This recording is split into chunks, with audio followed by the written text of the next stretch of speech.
With all the madness currently going around Toronto Raptors land, a new report has dropped that reveals the trade targets of the Toronto Raptors if they do end up trading away Pascal Siakam. Because as we broke down yesterday, Adrian Wojnarowski revealed that the Raptors are still now pursuing, they're looking at Pascal Siakam potential trade scenarios, and a deal could definitely happen because, for a long time there, it felt like Toronto was just leading us on, the rumors, the reports. They'd pass by, they'd leave, nothing would happen. Well, you know what? Masai Ujiri, he's done playing. He just made a blockbuster trade, sending OG Anunoby to the New York Knicks. And for another reason in this video, which we'll break down, he's definitely not done. Whether or not it involves Pascal Siakam or not, I don't think Masai Ujiri, there's any world where he stops here for a multitude of reasons. So we got to break all that down in this video. Before we do, folks, over half of our viewers are not subscribed to the channel. We're cranking out all these vids covering all this Toronto Raptors news, and I don't want you guys to miss a single video. So it mean the world to me if you guys could hit that subscribe button so we can enjoy this ride together. But let's dive into the news because things have completely gone off the rails over the last 24 hours. Again, OG's traded, you've already heard it. Precious, Flynn out, RJ Barrett as well as Emmanuel Quickley are in on this Toronto Raptors team. If you want breakdowns on those players, got tons of videos on the channel there for you. But new news is kind of dropped from Mike Escato, basically diving into the fact that the Raptors are likely to deal away Pascal Siakam. NBA executives expect him to potentially be dealt. They're actively looking at these deals and who we could potentially get back in return. And one name, it has popped up a bit this summer, and now is a player that I kind of memed. I can't lie, I'll eat crow on this one. I was not that intrigued by Jaylen Johnson this offseason. Him as a main piece in a potential package for Pascal Siakam, I scoffed at. And still, I want more pieces, more assets than just a Jaylen Johnson in a potential package, but he has really taken his game to the next level, and Mike Escato has revealed that he's a potential target for the Toronto Raptors. Basically, in previous talks with the Atlanta Hawks surrounding Siakam, Jaylen Johnson was a player that what Toronto coveted. League sources have told HoopsHype. However, the Hawks would ideally like to retain the 22-year-old amid his breakout campaign, averaging 14 points on 58% shooting from the field and 40% shooting from downtown with 8 rebounds a game, 1.1 steals, and 1 blocks per night. So, again, Jaylen Johnson is a guy that if you look at over the course of his career or his first couple seasons, looked like a guy that has extreme promise, lots of potential, lots of talent, but doesn't have he didn't take that leap. You got to see it out there on the court to really believe it. There's a bunch of players with potential. I mean, Precious Achua, who were drumming up the propaganda day in, day out, the next Bam, better than Giannis, all that type of stuff. But, Jaylen Johnson was kind of that level. But you know what? He ended up breaking out for the Atlanta Hawks this season. Looking at his stats, again, it's alluded to sort of in this article, but Jaylen Johnson's a guy, again, only 22 years old, 6'9", long and wiry, averaging 14 points per game, 8 rebounds per night, 2.6 assists, and 56% from the field, really efficient, doing his thing out there, and 77% from the free throw line. So Jaylen Johnson is definitely a piece that I would covet, and the Toronto Raptors, as the report indicates, we'd want back if we traded Pascal Siakam to the Atlanta Hawks. He's young. He fits our new Emmanuel Quickley, RJ Barrett, and Scotty Barnes timeline, not just the Scotty Barnes timeline here now at this point. Chris Grady Dick could be involved in that as well, but he's also a guy that could play the 4. So if we deal away Pascal Siakam, we can add him into the mix. And one thing that he definitely do to this Raptors roster is add some shooting. He can space the floor. He's a 40% three-point shooter. And if you look at his shooting splits, again, he's a guy that takes a lot of threes, or, in terms of his percentage and the amount of shots he takes,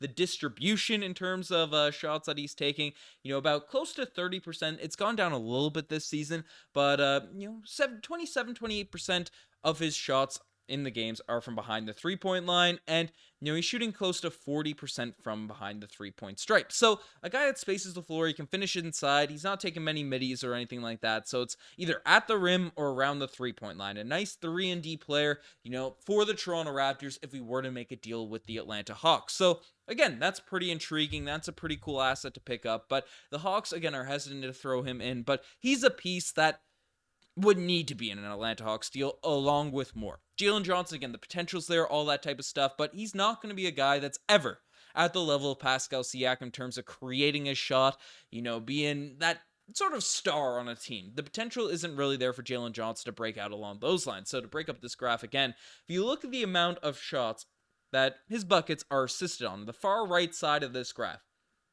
close to 70%, 80% during his rookie year, 60 to 70% of his shots from the 2-point range are assisted on. So he's not creating a lot of his buckets. He's a guy that's getting facilitated, getting passed to, all that type of stuff, to sort of get his shots. And then apparently, I don't know if this is a glitch. I don't know if this is some weird bug that's going on with Basketball Reference, but it's Basketball Reference, so I'm taking it as is. Apparently, this guy hasn't hit, or at least 100% rounded up. I don't know if there's rounding issues or stuff along those lines, but apparently in his 3 seasons in the NBA, he has not made a 3-point shot that wasn't assisted on. You can see it. In terms of field goal percentage that are assisted in 3-point shots, they're all at 1,000%, 100%. That's crazy. That's a wild stat to look at there for Jaylen Johnson. And yes, it's nice to sort of say he fit into the free-flowing Darko Rajakovic system. We have Scottie who can kick out shots, and Jaylen Johnson's ready to take those threes. Emmanuel Quickley's going to have some gravity and be able to facilitate a little bit. So, that's a perfect fit. But, you're dealing away a guy that takes... He's the number one option, the number one guy that's scouted for on the Toronto Raptors right now, night in, night out. I know some people are saying Scottie's better and all that type of stuff, but Pascal Siakam's gravity is a legitimate thing. He is an all-NBA guy, or a guy that's been an all-NBA player. He puts up ridiculous numbers. Sure, he's not a great three-point shooter, but, he creates a lot of sort of opportunities for his teammates, and he's become a great passer. Jaylen Johnson is not going to do that. He's a guy that gets his buckets off other people. He plays solid defense. His ceiling right now feels like a role player, unless we can have some crazy changes. But for a guy that's never made a 3-point shot that wasn't assisted on, he's not going to become Pascal Siakam. That's just the things about it. So even though Pascal's a free agent, even though there's potential for Jaylen Johnson, more pieces would have to be added to that deal in order for me to accept it. I think the Hawks would frankly be out to lunch to not add Jaylen Johnson to a Pascal Siakam trade, but let me know what you guys think about him as a potential fit. But other teams were named, as other teams have also been in the discussions for Pascal Siakam, in this article. Basically, meanwhile, the Pacers have continued to express interest in Anunoby and Pascal Siakam before Anunoby was traded to New York. So Indiana's Jarace Walker, the number 8th pick of the draft, seemingly fits the mold of the young, controllable assets with upside Toronto legs in its front court rotation minutes, and has some around the league wondering if Indiana will part with him. The Kings have also been linked to Pascal Siakam in the past, but Sacramento has been unwilling to add number 4 pick Keegan Murray to any trade conversation. So interesting that Benedict Mathurin wasn't named there from the Indiana Pacers. Jarace Walker, again, is a guy that's an athlete, has a lot of potential, is young, and he is very raw.